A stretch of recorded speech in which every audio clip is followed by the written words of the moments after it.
So just for a little bit more detail on this dubious link, this dubious and unproven link between cannabis use and psychosis, I was just thinking, surely this is like the easiest thing in the world to test, no? Because no causal link for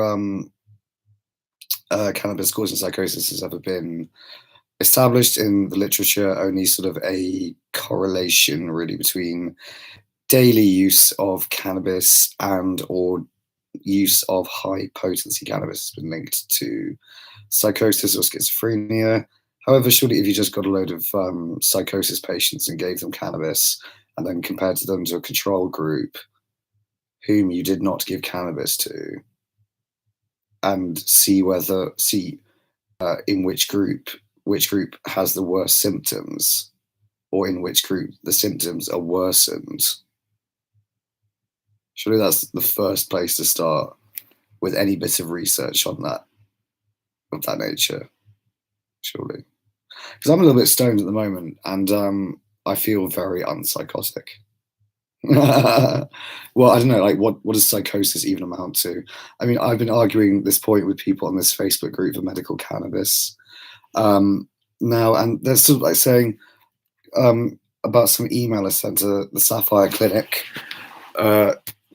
for medical cannabis, like trying to like plead with them to get a reassessment of my mental health, or an independent assessment of my mental health in the pursuit of getting a cannabis prescription for my OCD and anxiety. And like two people in this group replied by saying, "Oh, in your email, you sound a bit mental. Like you sound mental in your email." And this is the big problem with like people in society vicariously diagnosing someone with a mental illness or diagnosing them with a psychotic illness. I was like, you're mental, but what you really mean is like you're like a deluded, crazy person. That's what you really mean by that. But then half the time they don't really know what that means. They don't know that it can't really be a false belief. It's got to be a false belief undermined incontrovertibly by evidence and or rational arguments to the contrary. And that's how it's defined in the DSM.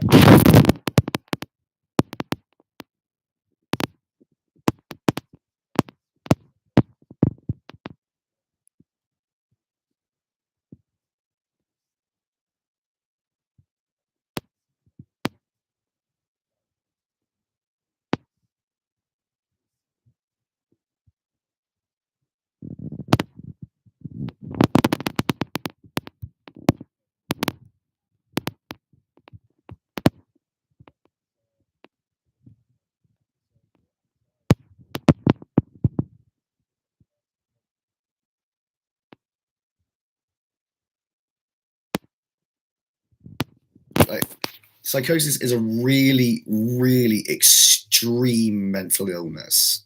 It's about the most severe mental illness that there is. But, you know, and it's for reasons like this. You don't diagnose stage 4 leukemia if it's like, someone's got a hernia, for instance. Like, it's like that. It really is. It's like like looking at a lump on someone, like, oh, it's cancer. It is like, why is it not a hernia though? Do you know what I mean? Like people, like, it baffles them. Mental health just like baffles people. It's like living in the bloody Middle Ages. Like, it's like, he's a this, he's a because looked a bit funny, or was acting a bit funny. Like, people can't act funny or be eccentric or be a little bit on the spectrum or anything like this, or an oddball, without being like a fucking mental case now. Or it's even worse than that. I'm just going on a bit of a rant, frankly. It's like, like when the era in which the diagnostic category of schizophrenia or psychotic illnesses really took off was more like in the 1950s. And I read this book by R.D. Laing called The Divided Self, his big book all about schizophrenia and how he sort of really disagrees with it and sort of disagrees with the ways in which the diagnosis is handed out and so on, and the reasons why it's handed out, and how vague it is. And he gives this example of a student he witnessed who was going to get diagnosed with schizophrenia at a university campus, and this is in the 50s. So on a university campus in the 50s, everyone's going around in a suit and tie, without exception. You know what I mean? It's very starched, very buttoned up, very socially conservative, very conformist, and obviously, like with the Ginsbergs of previous generation, the people who get diagnosed with schizophrenia um, are the people who are, like more bohemian, like more oddballs, like, and there's all the like starched, horrible, fucking right wing cunty professors from back in the day, like, that young man, I think he's a paranoid schizophrenic. Like, ugh. It's just like a way of categorizing and denigrating bohemianism in general and supporting, like, yeah, it's just like, yay, we're all normal. It's like, oh, fuck off. God, it's like watching something from the third Reich. I can't say that now because I've lived in the Netherlands with German or a German. I've lived with more than one German at this point. So I always do German words in a German accent, and I'm trying to learn German. It's a bit off the topic, but I mean, yeah, it's like this is like, all these people like, support the club of normal. We're all normal land, wonderful. Like, and good people are in normal land, and good people alone, and it's good to be normal and bad to be weird. As all this sort of shit, it's like, yeah, it's like watching a TV show from if the Nazis won the war. It's like, Britain chemically castrating gay men, free on the NHS. Yeah, the 1950s and early 60s. Like, we like much better than Nazi Germany. Like, oh, I don't know. The history of racism and homophobia, sexism, all the fucking rest of it. No, of course not. We're a disgusting little horrible exploited bitch of a nation.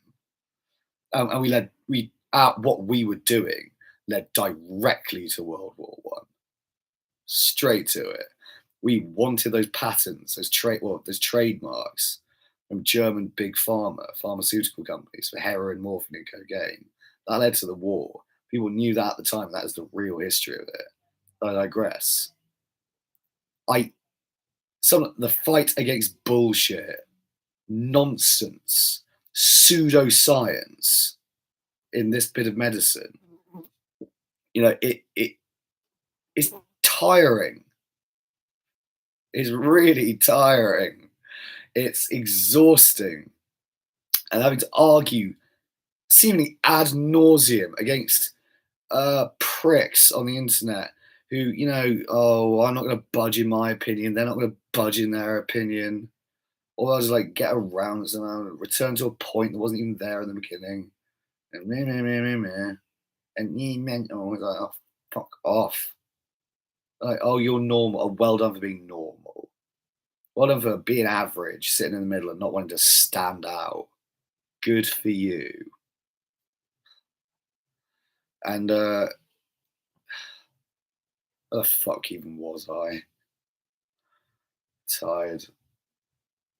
Yeah, sorry. Yes, it is. It's a stand against injustice. This is like a very clear attack on my beliefs about politics, about my beliefs about what certain government officials have tried to do to me in the past. And yeah, recent many government agencies working to cover it up to try and keep their like filthy fucking beaks clean, seems. But if any evidence or rational argument were to come to light, under the diagnostic criteria of the DSM-5 for delusions, I'll happily reappraise my opinion. Till then, fuck yourselves.